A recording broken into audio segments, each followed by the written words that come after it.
मराठी भाषेच्या मुद्द्यावरून मनसे चांगलीच आक्रमक झालेली आहे। उल्हासनगरच्या एसबीआयच्या बँकेत मनसैनिकांनी राडा घातलेला आहे। बँकेत लावलेले बॅनर सुद्धा मनसैनिकांनी फाडलेले आहेत। त्याची दृश्य आपण साम टीव्हीवरती पाहतोय। अगदी एक्सक्लुसिव्ह दृश्य आहेत ही।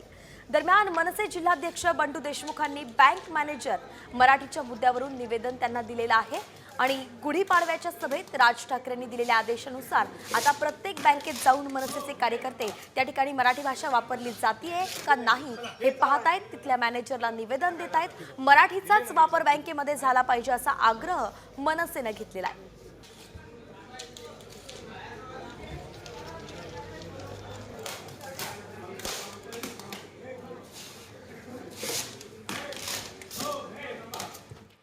तर दुसरीकडे उद्धव ठाकरे थोड्याच वेळामध्ये पत्रकार परिषद घेणार आहेत। अगदी आपली भूमिका ते बजावणार आहे। आपली भूमिका काय ते स्पष्ट करणार आहेत। कशाबद्दलची भूमिका तर वक्फ विधेयक जे काल लोकसभेमध्ये मंजूर करण्यात आलेलं आहे, तब्बल 12 तासांच्या चर्चेनंतर त्यावरती आपली भूमिका ठाकरे मांडणार आहेत। दुपारी 12:30 वाजता म्हणजे आता अगदी काही क्षणामध्ये काही वेळातच उद्धव ठाकरेंची पत्रकार परिषद सुरू होणार आहे आणि यावेळी वक्फ सुधारणा विधेयकावरती शिवसेना उद्धव बाळासाहेब ठाकरे पक्षाची नेमकं काय भूमिका आहे या संदर्भात ते माहिती देणार आहेत।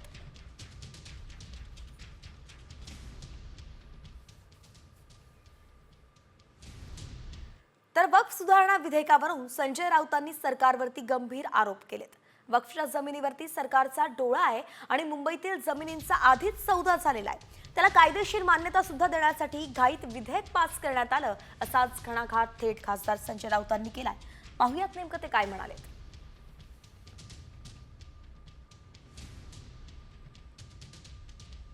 रिक्त जमिनींची विक्री करू आणि त्या पैशातून आम्ही गरीब मुस्लिम महिलांना दान देऊ, म्हणजे शेवटी खरेदी विक्रीवरती आलेले आहे। काल नकळत त्यांच्या तोंडातून एक सत्य बाहेर पडलं की रिक्त मोकळ्या जमिनींचा आम्ही सौदा करू।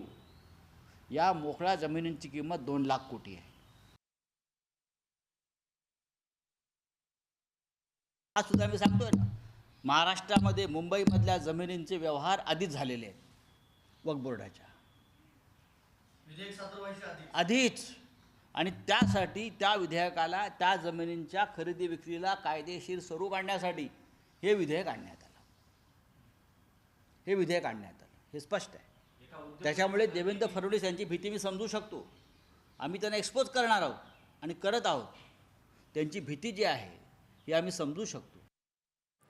तर शिवसेना उद्धव बाळासाहेब ठाकरे पक्षाचे संजय राऊत यांनी काय म्हटलं आपण ऐकलं। त्यानंतर काँग्रेसच्या नेत्या सोनिया गांधी यांनी सुद्धा काँग्रेस खासदारांना संबोधन केलेलं आहे।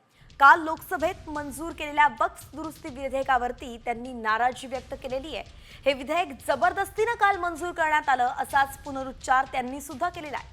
आमच्या पक्षाची भूमिका स्पष्ट आहे। हे विधेयक संविधानावरती हल्ला करणार आहे असं त्या म्हणाल्या। शिवाय हा आपल्या समाजाचं कायमचं ध्रुवीकरण करण्याच्या भाजपच्या सुनियोजित रणनीतीचा एक भाग असल्याचाही मोठा आरोप त्यांनी केलाय। सोनिया गांधी यांनी भाजपवर ही टीका केलेली आहे।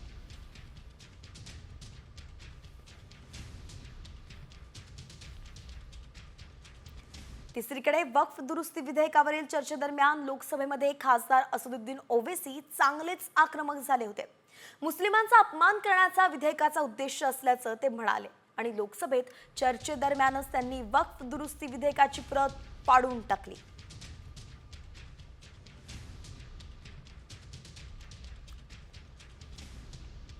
तो महात्मा गांधी ने क्या किया, उन्होंने उस कानून को फाड़ दिया। तो मैं गांधी की तरह इस कानून को फाड़ता हूं। ये अनकॉन्स्टिट्यूशनल है सर। इस देश में झगड़े पैदा करने का काम बीजेपी करना चाहती है, मस्जिद और मंदिर के नाम।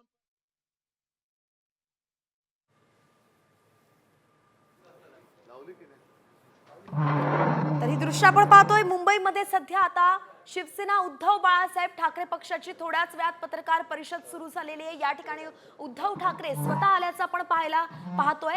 थोड्याच वेळामध्ये वक्फ सुधारणा विधेयकावरती नेमकं ठाकरेंची काय भूमिका आहे हे स्वतः उद्धव ठाकरे सांगणार आहेत। पत्रकार परिषदेच्या माध्यमातून ते राज्यभरातील जनतेशी संवाद साधणार आहेत।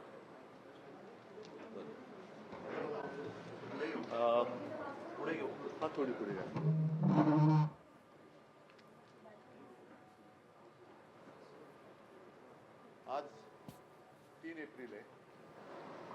साहजिकच आहे, 3 एप्रिल म्हटल्यानंतर काल 2 एप्रिल होती. मी तारखेपासून सुरुवात एवढ्यासाठी केली कारण आपल्याला सर्वांना आठवत असेल, आठवू नये याकरता काल बिल मांडलं गेलं हा भाग वेगळा. पण आपल्याला तरी नक्की आठवत असेल की साधारणतः 1 महिना 15-20 दिवस आधी अमेरिकेच्या राष्ट्राध्यक्षांनी आपल्याला एक इशारा दिला होता की भारताने जे काही कर आहेत ते कमी करावे, नाहीतर आम्ही सुद्धा जशाच तसे कर लावू. आणि त्या कराला सुरुवात, त्या कराच्या आकारणीला सुरुवात त्यांनी त्यांच्या 2 तारखेपासून म्हणजे आजपासून आपल्याकडे केले. शेअर मार्केट कोसळलंय अशी बातमी आहे. सेन्सेक्स बिन्सेक्स म्हणजे ही सगळी पडझड मोठ्या प्रमाणावरती होते आहे. काल आपल्याला सर्वांना, निदान मला तरी अपेक्षा अशी होती की देशाच्या आर्थिक पाठकण्याचा हा विषय आहे. कदाचित आर्थिक पाठकणा मोडेल की काय, आर्थिक संकट मोठं आपल्या देशावरती आदळेल की काय, अशी ही परिस्थिती असताना देशाच्या पंतप्रधानांनी, देशाच्या अर्थमंत्र्यांनी आणि देशाच्या परराष्ट्र मंत्र्यांनी बाकीचे सगळे विषय बाजूला ठेवून देशाला विश्वासात घ्यायला पाहिजे होतं.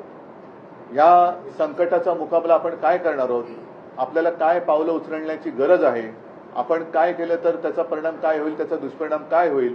आणि अशी जर का काल त्यांनी भूमिका घेतली असती तर आणखीन एक गोष्ट सांगतो की मी जेव्हा मुख्यमंत्री होतो तेव्हा चीन घुसला होता आपल्या देशामध्ये, अरुणाचल वगैरे त्या भागामध्ये. कोरोनाचा काळ होता. माननीय पंतप्रधानांनी त्यांनी व्हिडिओ कॉन्फरन्स घेतली होती. म्हणजे ते सुद्धा तेव्हा घरी बसून काम करत होते.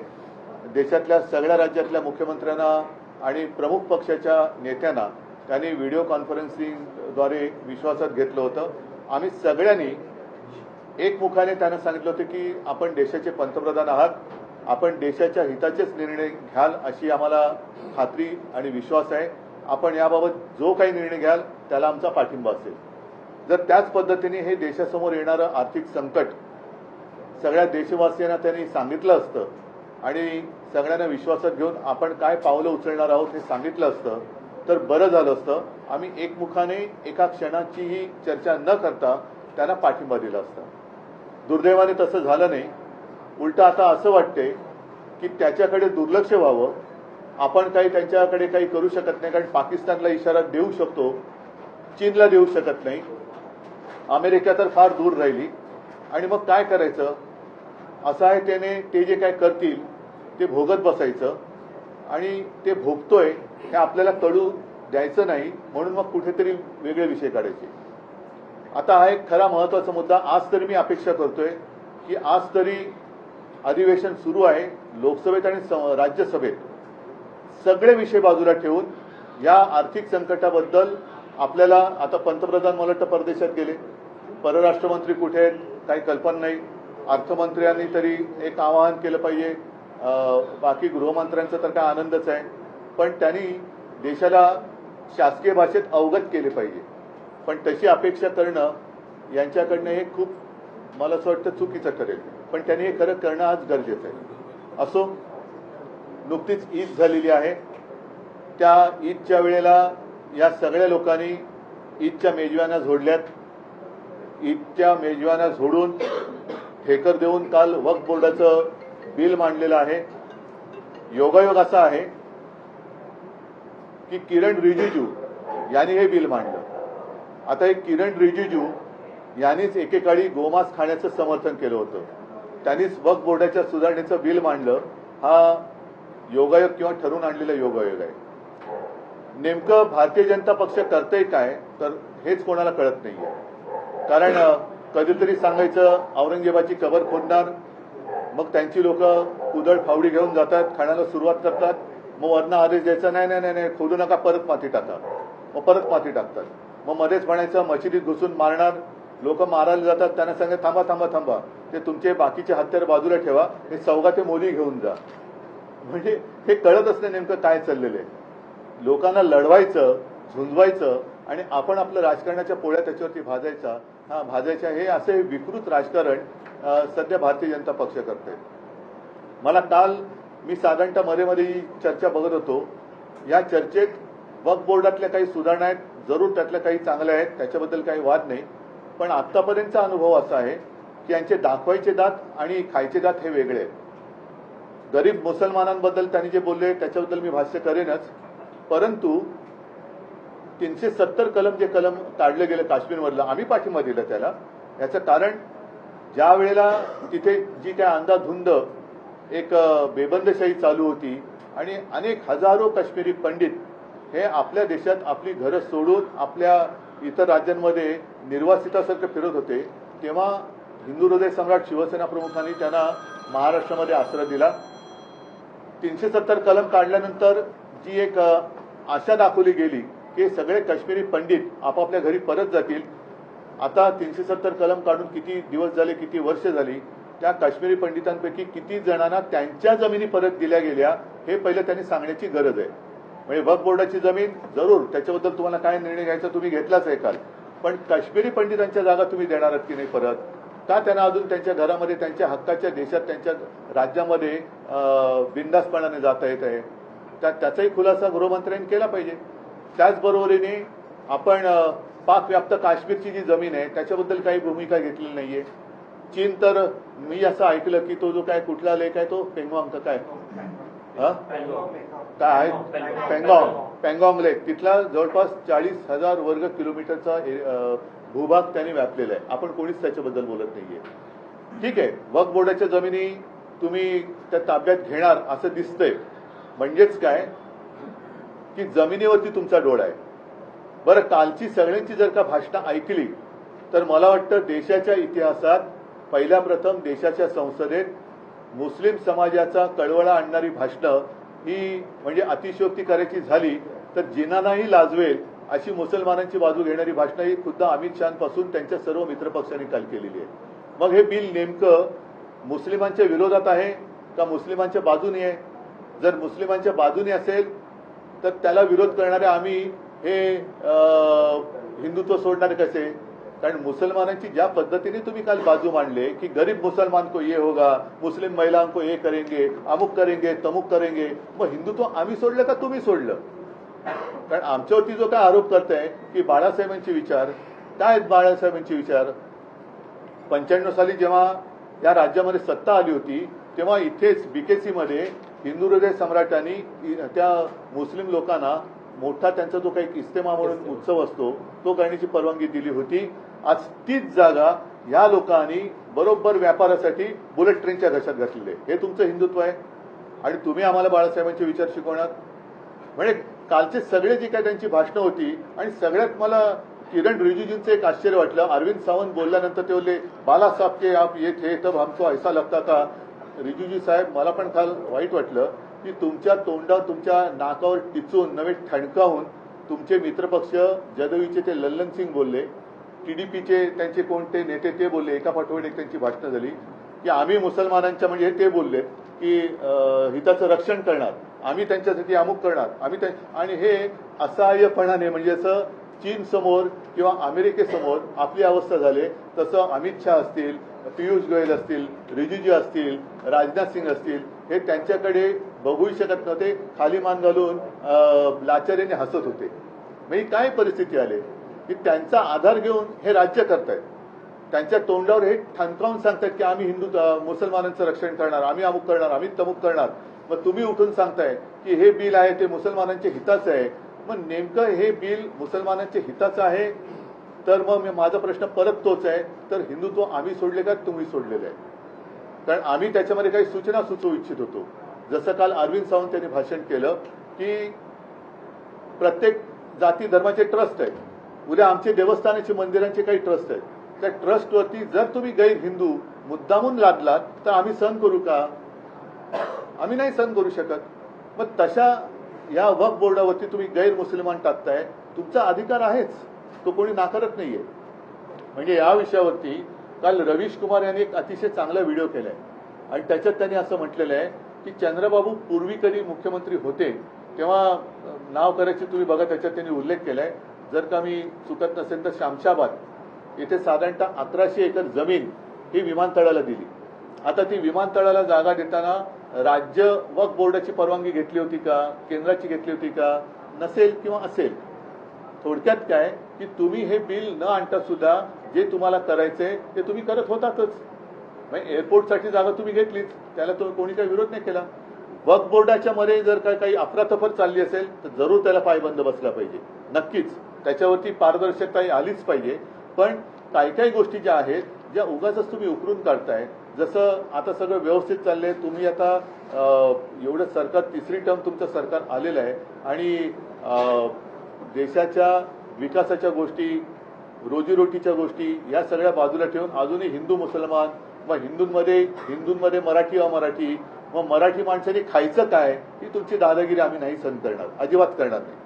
आम्ही काय करायचं, आम्ही काय करणार, हे जर का तुम्ही आम्हाला आमच्यावरती लादणार असाल तर आम्ही ते सहन करणार नाही. आता त्याच्यामध्ये काल त्यांनी जी काही भाषणं केली, दोनपैकी एक गोष्ट खरं आहे, जर आम्ही हिंदुत्व सोडलं असं कोणाचं म्हणणं असेल, काही बाडग्यांचं म्हणणं आहे असं की आम्ही हिंदुत्व सोडले, ज्यांना गद्दार, जे गाणं गाजलं गद्दार, त्या गद्दारांचं म्हणणं जर का असेल की आम्ही हिंदुत्व सोडलं, मग काल तुमच्या आजूबाजूला जी मुसलमानांची तारीफ चालली होती तेव्हा तुमच्या शेपट्या कुठे गेल्या होत्या? तेव्हा तुम्ही काय सोडलं होतं? लाच सोडली होती, लज्जा सोडली होती, का तुम्ही बोलला नाहीत की आम्ही बाळासाहेबांचे विचार मानणार आहेत, आम्हाला हे मान्य नाहीये, ही तुमची त्यांची चाललेली भलामण आहे, हे लांगुल चालन आहे, हे आम्ही मान्य करू शकत नाही, म्हणून आम्ही यातून बाहेर पडत आहोत, का बोलला नाहीत तुम्ही? आणि मग काही गोष्टी खऱ्याबरोबर खोट्या, जसं एक ती बातमी आलेली आहे, किरण रिजिजू जे बोलले की जर का मोदी सरकार आलं नसतं तर यांनी संसदेची जागा सुद्धा हडपली असती. आता ही लोकसत्ता सामना नाही, लोकसत्तेच्या ऑनलाईनची बातमी आहे की वक्फ बोर्डाची वक्फ अमेंडमेंट बिल, वक्फ बोर्डाला खरंच संसदेची जागा बळकायची होती का, अशी ती लोकसत्ता ऑनलाईनची बातमी. त्याचं मी प्रिंट आउट काढलंय. त्याच्यात पुढे असं दिलेलं आहे की वक्फ बोर्डाने खरंच संसदेवर दावा केला होता का. दिल्लीतील वक्फ बोर्डाच्या एका वरिष्ठ अधिकाऱ्यानं नाव न सांगण्याच्या अटीवर सांगितले की मी 18 वर्षापासून दिल्ली वक्फ बोर्डात काम करत आहे. बोर्डाने संसद परिसर किंवा लगतच्या संकुलावर कोणताही दावा केलेला नाही. माननीय मंत्र्यांचा हा दावा खरा नाही. म्हणजे हे तुम्ही सगळे ही गोष्ट ही लावालावी का करताय तुम्ही? एका ठिकाणी आपण बघतो की जसं मी स्वतः परवा फोन केला होता, एक आमचा कार्यकर्ता आहे मुस्लिम पुण्यामध्ये, त्यांनी हिंदू एका व्यक्तीवरती अंत्यसंस्कार केले. मी त्याचं कौतुक केलं. आणि शिवसेना प्रमुखांनी कधी सगळे मुसलमान देशद्रोही आहेत असं कधीही म्हटलेलं नाहीये, अजिबात म्हटलेलं नाहीये. आज सुद्धा आमच्याकडे साबिरबाई शेख यांच्यासारखे अनेक कडवट देशनिष्ठ हे मुस्लिम कार्यकर्ते कार्यरत आहेत. आता त्याच्याबद्दल एकदा भाजपने जाहीर केलं पाहिजे. आणि परत एकदा सांगतो की आज सुद्धा मी भारतीय जनता पक्षाला पहिलं पाहिजे आवाहन करतो, नाही तर आव्हान देतो की तुम्ही जर का खरोखर एवढे हिंदुत्व करत असाल आणि तुम्हाला मुसलमानांचा जर का तिटकारा असेल तर परत एकदा सांगतो की तुम्ही तुमच्या झेंड्यावरचा हिरवा रंग काढा आणि न पेक्षा ही जुमलेबाजी बंद करा. गरिबांमध्ये ह्या मारामाऱ्या लावालाव्या, दरवेळेला ही भाजपाची वाईट सवय आहे की फटाक्याची वात पेटवायची आणि पळून जायचं आणि तो फुटून सगळं झालं का मग मिरवायला यायचं की आम्हीच लावली होती वात. पण वाट लागली त्याची जबाबदारी कोण घेणार? तर पहिली वाट लावायची, मग वाट लागल्यानंतर आपण यायचं आणि आम्हीच सगळं काही केलं. ही वृत्ती जी आहे त्याचा आम्ही विरोध केलेला आहे. थोडक्यात आम्ही बिलाला विरोध करण्यापेक्षा यांच्या ढोंगाला आणि त्याच्यानंतर या जमिनी बळकावून यांच्या व्यापारी मित्रांना ते जे काही देणार आहेत त्या भ्रष्टाचाराला विरोध केलेला आहे. अमित शहानी काल तुमच्या खासदारांनी काही सुधारणा सुचवलेल्या आहेत बिलामध्ये, त्यात जर सुधारणा झाल्या तुमचं काय? त्या सुधारणा काल त्यांनी करायला पाहिजे होत्या. बरं, त्याच्यामध्ये साधारणतः एकूण जे काही चित्र चाललं होतं म्हणजे प्रतिपक्ष, मी विरोधी पक्ष किंवा प्रतिपक्ष काय असेल ते, पण त्या ज्या काही सूचना होत्या त्यांना तुम्ही असं केलं होतं की तुम्ही मुस्लिम धार्जिणे आहात आणि हे हिंदू धार्जिणे आहेत आणि हे स्वतः जेवढं मुसलमानांचं लांगुलचालन करत होते ते बघितल्यानंतर मी म्हणेन की जिनांना सुद्धा लाज वाटली असेल की अरे आपल्याला नाही जे करता आलं ते यांनी केलं, भाजपने करून दाखवलं. म्हणजे जिनांनी केलं नाही ते काल संसदेत मुसलमानांची बाजू घेऊन भाजप आणि त्यांच्या मित्र पक्षांनी करून दाखवलं.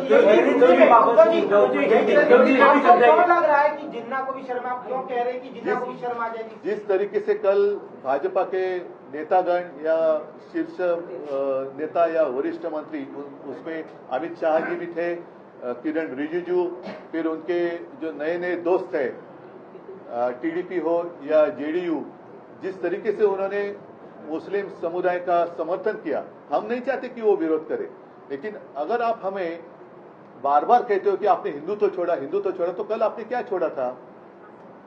कल जिस तरीके से आपको एक प्यार आया था कि हम गरीब मुसलमानों के लिए ये बिल लाए हैं, गरीब मुसलमानों से इसका फायदा होगा, जो महिलाएं हैं उनके लिए ये कर रहे हैं। अरे भाई, आप जो कह रहे हैं और कर रहे हैं उसी को तो हम कहते हैं ना, जिसको मराठी में कहते हैं लांगुल चलन। सामने आपको चुनाव दिखाई दे रहा है, उसका शायद उल्लेख अमित शाह जी ने भी किया कि हम बंगाल भी जीतेंगे और बिहार भी जीतेंगे। इसका मतलब सीधा है कि भाजपा की नीति सिर्फ आपस में लड़ाई लड़ाओ, तोड़ो फोड़ो और राज करो। अभी जो भाजपा की जो चाल है, अभी बाला साहब होते तो कुछ और शब्द में कहते, उन्होंने भाषण में उसका उपयोग भी किया है, मैं नहीं कहना चाहूंगा। जिन्होंने वो भाषण कवर किया होगा उनको वो याद आएगी वो बात। एक उसमें बैल का जिक्र किया था, बैल जिस तरीके से जाता है खेत में, तो वैसे मत चलो, सीधा चलो। बरोबर आहे ना, तुम्ही मला वाटतं ते केलं असतं। नाही, एकच मिनिट, जो कुछ मैं कह रहा था कि हमेशा वो कहते कि आपने हिंदुत्व छोड़ा, तो मुझे पहले बताइए कि इस बिल का हिंदुत्व से क्या लेना देना है। और अगर आप मुसलमानों के लिए सारी चीजें कर रहे हैं तो भाई हिंदू ने क्या आपका गुनाह किया है? कभी आप कहते हो कि औरंगजेब की कब्र खोद डालो, उनके लोग जब खोदने के लिए जाते हैं तो आरएसएस कहते नहीं नहीं नहीं नहीं, जो खोदी है उसके ऊपर मिट्टी डालो। कभी कहते कि मस्जिद में घुसकर मारेंगे, कभी कहते अरे नहीं नहीं नहीं नहीं वो बाजू में रखो, ये सौगात लेके जाओ। कभी कहते हैं कि ये मुस्लिम जो है ऐसे वैसे, और बाद में उनके यहाँ जाकर ईद की पार्टी मनाते हो। तो क्या आप कहना क्या चाहते हो? जो आता है ना कभी, अरे कहना क्या चाहता है, वही तो मैं कहता हूँ।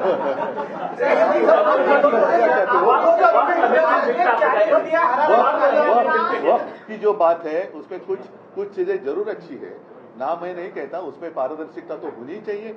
अगर जहां भी कुछ गलत है तो गलत है, उसका समर्थन मैं या मेरी शिवसेना कभी भी नहीं करेगी। लेकिन आप जिस तरीके से वो पेश कर रहे थे, तो क्या पहले आपको भी समझ में आया है कि हम क्या कर रहे हैं? मुसलमानों के हित में कर रहे हैं कि उनके खिलाफ कर रहे हैं? ये तो पहले बताओ। और हमारा जो डर है कि आज आपने वक्फ बोर्ड की जमीन पर आपकी आंख है, हमारे जो मंदिर का ट्रस्ट है उनके पास भी काफी सारी जमीन है, क्रिश्चियन लोग उनके पास जमीन है, गुरुद्वारा के पास होगी, बौद्ध विहार के पास होगी। अगर आप मुसलमानों की बात आज कर रहे हैं, कल हमारे ऊपर भी आपकी नजर आएगी। और फिर व्यापार आप करना चाहते हो तो सीधा करो, और अगर जमीन ही चाहिए तो जाओ ना, वहां चीन जहां घुस गए हैं वहां की जमीन दे दो अपने दोस्तों को। वहां की कश्मीर में जो पाकिस्तान घुस गया है वहां की जमीन आपके दोस्तों को दे दो। तो ये सिर्फ जमीन के लिए उन्होंने ये बिल लाया है, जिसका मैंने कहा ना, हमने बिल का विरोध नहीं किया है, हमने भ्रष्टाचार का विरोध किया है। हमने उनकी जो नौटंकी है उसका विरोध किया है। जिससे गरीब मुसलमान या गरीब हिंदुत्व का तो कोई लेना देना नहीं है। इससे हिंदुओं को क्या फायदा होने वाला है? उल्टा डर ये है, जो बात हमने कही कल, अरविंद सावंत जी हमारे सांसद है, उन्होंने बात कही कि हमारे शंकराचार्य जी है जिन्होंने कहा, आरोप लगाया कि केदारनाथ मंदिर से 300 किलो या कुछ ज्यादा ही सोना गायब हो गया। कुछ किसी ने बात की, हाँ। फिर हमारे पद्मनाभ स्वामी मंदिर का उन्होंने खजाना खोला, विरोध किया, फिर रुक गए। तो ये ऐसी सारी बातें वो करने लगे, तो कौन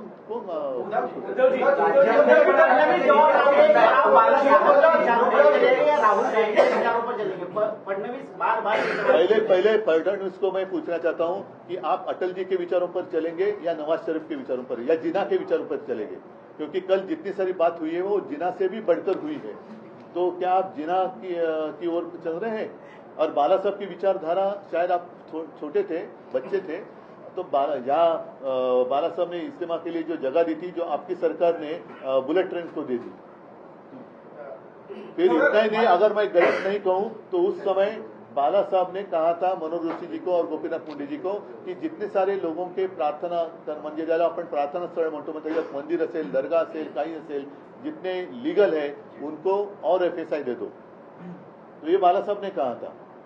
तो बाला साहब के विचार, पहले आप बच्चे थे उस वक्त, आप हमें मत सिखाओ।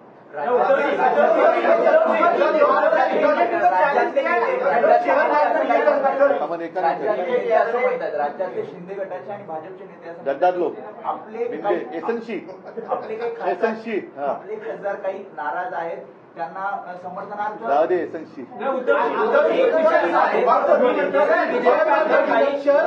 लगातार टैरिफ बढ़ाया गया है, ट्रम्प की तरफ से टैरिफ बढ़ाया गया, लगातार शेयर मार्केट गिर रहा है। हाँ, ये काफी महत्वपूर्ण बात है। मैंने जैसे पहले मराठी में कहा, उसको दोहराता हूँ। मैं आज मेरा आग्रह है, क्योंकि देश के हित के लिए जो भी करने की जरूरत है वो प्राथमिकता होनी चाहिए। कल मेरी अपेक्षा थी कि बाकी अन्य सारे विषय बाजू में रखकर ट्रंप ने जो टैरिफ लगाए हैं जिससे हमारा नुकसान होने जा रहा है उसके ऊपर बात करें। कल की पूरी चर्चा के दौरान पता नहीं शायद अर्थमंत्री थी या नहीं थी, परराष्ट्र मंत्री दिखाई दिए या नहीं दिए, प्रधानमंत्री थे या नहीं थे, लेकिन आज बाकी सारे विषय बाजू में रखकर आज राज्यसभा और लोकसभा में ये जो संकट हमारे ऊपर मंडरा रहा है उसके लिए हम क्या करने जा रहे हैं, क्या करना चाहिए, सबको अवगत करना चाहिए। और मैं भरोसा विश्वास दिलाता हूं कि देश के हित के लिए अगर आप कुछ वहां करना चाहते हो कि नहीं अमेरिका ने ऐसे ऐसे किया तो हमें ये करना पड़ेगा, तो हम उसका समर्थन करेंगे, लेकिन ये करो, ये देश के हित के लिए। और अब वो जो उन्होंने टैक्स लगाया है, टैरिफ लगाया है, वो हिंदू मुस्लिम नहीं जानता, वो अपने देश के ऊपर लगाया है, तो नुकसान तो सभी का होने वाला है। तो उसके ऊपर चर्चा करो, बहस की चर्चा करो। आपने वक्फ को लेकर जैसे आपने कहा है कि कुछ चीजों में आप जो है क्लियर है कि हाँ ठीक है, कई चीजों में मुसलमानों को जो सबसे ज्यादा मुखालफत या विरोध रहा है वो ये रहा है कि कलेक्टर को अपॉइंट किया जाएगा तो इनडायरेक्टली ये चीजें सरकार के अंदर में आ जाएगी। आप इस चीज के फेवर में है या विरोध में, क्या वक्फ सुनो, नहीं, मेरी कंट्रोलिंग सरकार के हाथ में होगा? एक बात जरूर कि उसमें ट्रांसपेरेंसी होनी चाहिए, वो मुस्लिम लोग भी उसको मना नहीं कर रहे, लेकिन कलेक्टर किसके अंडर रहेगा? क्या उसको डिसीजन लेने की आजादी रहेगी? और यही रिजिजू साहब है, आपको याद होगा जब वो लॉ मिनिस्टर थे तर ते काय न्यायवृंद म्हणतात ना, काय त्याला म्हणायचं, कॉलेजियम, कलेजी काय, उसके ऊपर वो हावी होना चाहते थे।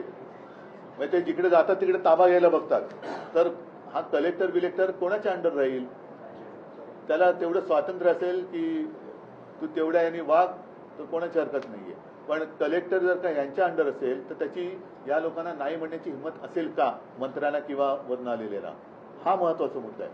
कलेक्टरला ते विरोध का करतायत? कारण कलेक्टर हा सिस्टीम मधला एक भाग आहे, आणि जर का याने असं ठरवलं, आदेश दिले की कुछ भी होने दो, ऐसा करना है, तो क्या करेंगे आप?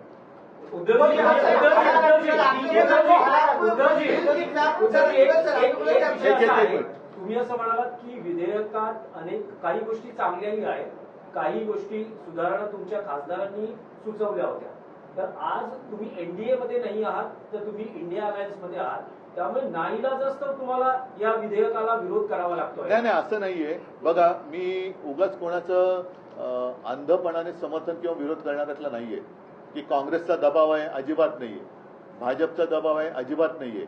मला जे काय वाटतं, मला पटतं ते मी करतो, आणि मला असं वाटलं की ज्या पद्धतीने भाजपाची पावलं पडतायत ती, आज तुम्ही वक्फ बोर्डावरती नियंत्रण आणताय, आणा, हरकत नाही, त्याच्यात पारदर्शकता आणायची असेल तर जरूर आणा, पण उद्या तुम्ही हे हिंदूंवरती आणाल। बरं, आधीच आमच्या देवस्थानाची जागा ही मराठवाड्यात असो किंवा आणखीन अनेक ठिकाणी ही हडपली गेलेली आहे, त्याच्याबद्दल तुमच्याकडे काय आहे? बरं, आता जर का तुम्ही आम्ही हिंदुत्व सोडलं म्हणताय आणि तुम्ही हिंदू आहात असं तुमचा जर का दावा असेल किंवा हिंदुत्वाचे तुम्ही राखणदार आहात, तर मुसलमानांची एवढी तुम्ही बाजू घेताय, तर हिंदूंमध्ये गरीब नाही आहेत का? त्या गरिबांसाठी तुम्ही काय करताय? काय तुमच्याकडे? आणि आता सुद्धा ह्या वक्फ बोर्डाच्या जागेमुळे तुम्ही गरीब मुसलमानांना काय फायदा करून देणार आहात? पण जर तुम्ही एनडीए मध्ये असता तरी हीच भूमिका घेतली असती। आम्हाला जे पटलं नसतं ते त्याही वेळेला आम्ही मांडलेलं होतं, नोटबंदीच्या वेळेला सुद्धा मी बोललो होतो। त्याही वेळेला आपल्याला लक्षात असेल की मोदीजींचं सरकार आल्या पहिल्यांदा मुंबईतल्या लोकल ट्रेनची दरवाढ झाली होती, मी त्याला विरोध केला होता। आता नोटबंदीमध्ये सुद्धा हे असंच सगळं गाडून टाकलं गेलं होतं की यांनी असं होईल, त्यांनी तसं होईल, लोकांना वाटलं होतं अरे वा खूप चांगलं होणार, कुठे काय झाले? म्हणजेच काय की संसदेत नाही तर यावर मतदान झालेलं आहे आणि प्रत्येकाला आपली बरोबर आहे, मांडावी लागली, त्यामुळे मी विचारतोय जर तुम्ही एनडीए मध्ये असता तरी आम्ही हीच भूमिका घेतली असती की तुम्ही यांच्या, कारण का आता हे एवढ्या वर्षानंतरचा जो अनुभव आहे की त्यांचं प्रेझेंटेशन खूप छान असतं, म्हणजे त्याच्याबद्दल वादच नाही, म्हणजे सगळ्यांची भाषणं ऐकली तर तुम्ही म्हणाल अरे वा हे आपल्याला करणं गरजेचं आहे। पण एक बारकावा त्यातला आहे की तुम्ही मुसलमानांच्या हितांची गोष्ट करताय का मुसलमानांच्या विरोधातली गोष्ट करताय की हिंदूंच्या हिताची गोष्ट करताय की हिंदूंच्या विरोधातली गोष्ट करताय? नेमकं या बिलामागचा जो उद्देश आहे, कारण तेच आमच्यावरती ते एसएनसी वाले बोलतात की आणि हिंदुत्व सोडलं, देवेंद्र म्हणतात बाळासाहेबांचे विचार सोडले. मग नेमकं तुम्ही काय करताय की असं तुम्हाला काय वाटतं की तुम्ही मुसलमानांचं लांगुल चालन करताना जर का आम्ही त्याला विरोध करत असू तर हिंदुत्व आम्ही सोडले का तुम्ही सोडले?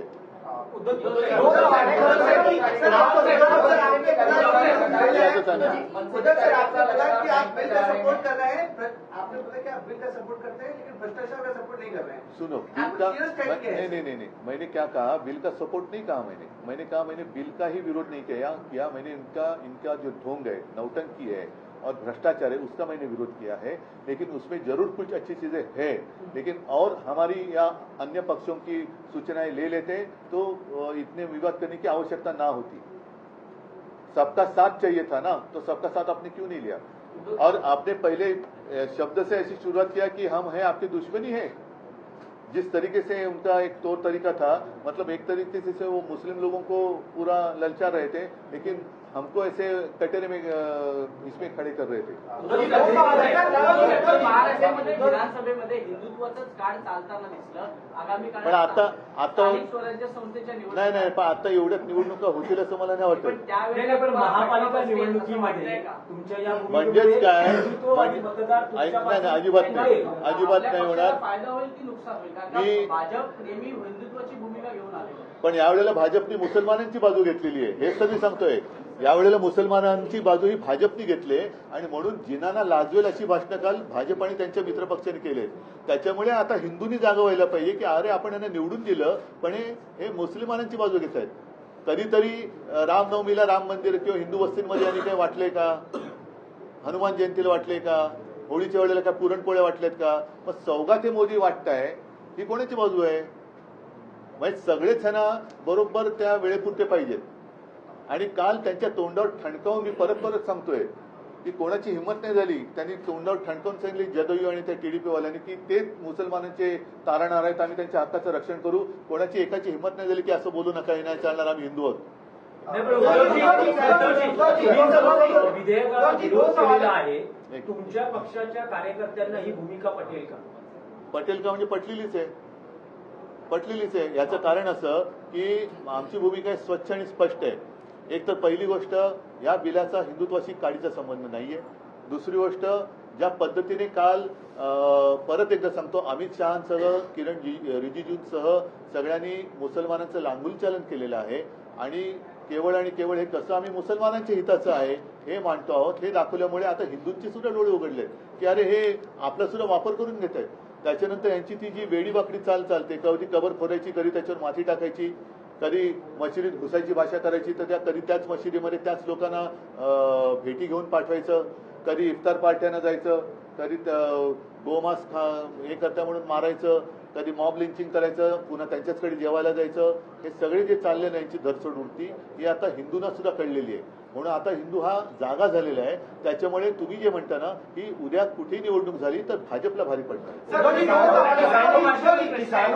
माफी को लेकर जो है महायुति को कांग्रेस ने कहा है कि उनको गजनी सिंड्रोम हो गया, डाउन सिंड्रोम की तरह, ये भूल गए हैं जो वादे थे. और उसके पहले अगर की बुआई से पहले अगर ये कर्ज माफी का जो वादा उन्होंने किया था नहीं करेंगे नहीं, ये अलग विषय हम बात कर सकते हैं. और यही विषय पर जो आपने अभी सवाल पूछा, काफी सारी बातें हो सकती है. जो मैंने आज की प्रेस ले ली है कि इनका दिखावा अच्छा होता है, प्रेजेंटेशन बहुत ही बढ़िया होता है, लेकिन अंदर जब मतलब पिक्चर का ट्रेलर बहुत अच्छा होता है, लेकिन पिक्चर बहुत डरावना होता है. और कल जो उन्होंने दावे किए कि काफी सारे मुस्लिम लोगों ने हमें पत्र दिए, उसका समर्थन किया. आज परत हा लोकसत्तेतलीच बातमी आहे की नक्षलवाद्यांच्या शांती प्रस्ताव पत्रकाने चर्चेला उधाण. आता केंद्र सरकारने कारवाई थांबवून चर्चा करण्याचे आवाहन नक्षलवाद्यांनी केले आहे. मात्र पत्राच्या सत्यतेवरही प्रश्न उपस्थित होत आहेत. हे असं सगळं ह्या गोष्टी चाललेल्या आहेत आणि ह्याच्यामध्ये आम्ही हिंदू वेड्यासारखे त्यांच्या मागे धावतोय की काहीतरी आमचं होईल. काहीच होत नाहीये. घरदारं उद्ध्वस्त होत आहेत, कोणाला रोजीरोटी मिळत नाहीये, नोकरी धंदा मिळत नाहीये. नुसतं ह्यांनी सांगायचं एकदा कधी धर्मयुद्धाची भाषा करायची आणि परत मी सांगतो परत जाऊन मिठ्या मारायच्या. म्हणजे हे म्हणतील तसं हे हिंदुत्व नाहीये आणि हिंदूंना कळले.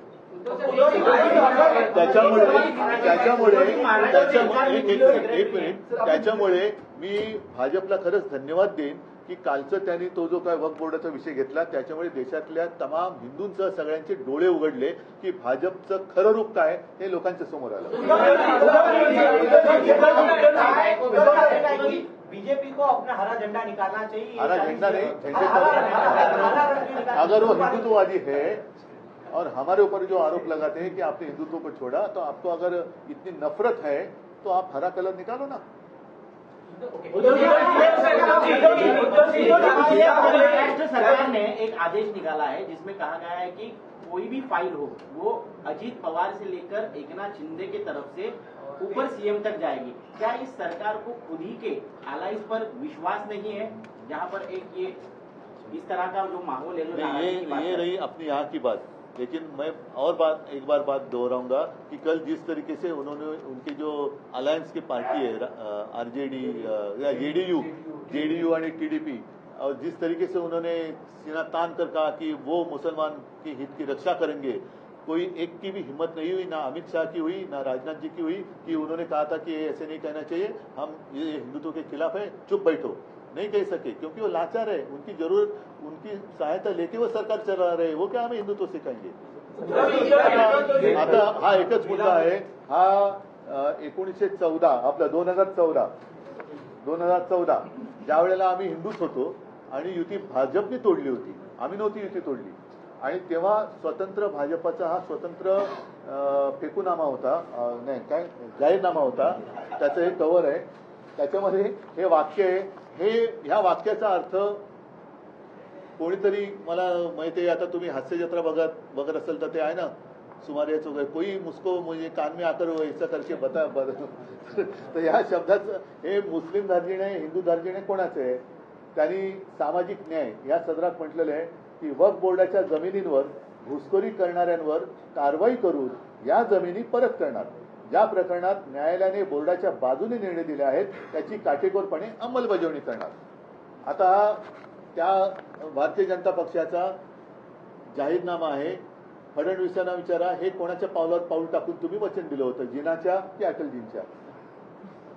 हे मोहम्मद अली जिनांच्या पावलावर पाऊल टाकून तुम्ही वचन दिलं होतं की अटलजींच्या पावलावर पाऊल ठेवून का मोदींच्या नवाज शरीफचा केक खाल्ल्यानंतरचं पाऊल आहे.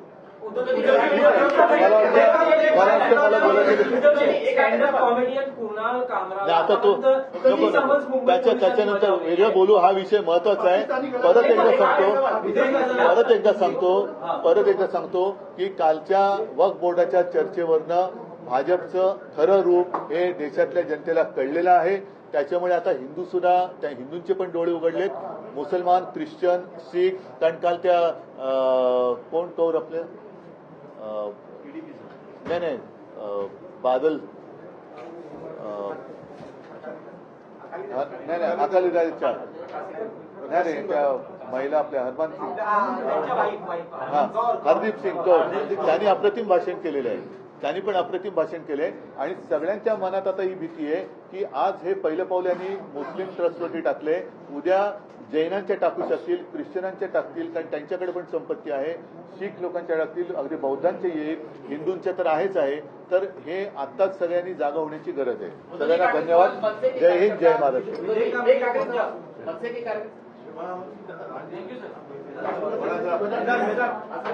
कोणाचं वाढदिवस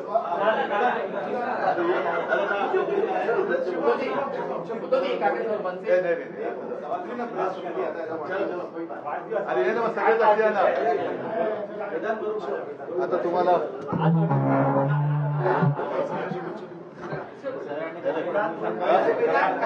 आहे आपल्याकडे शुभेच्छा.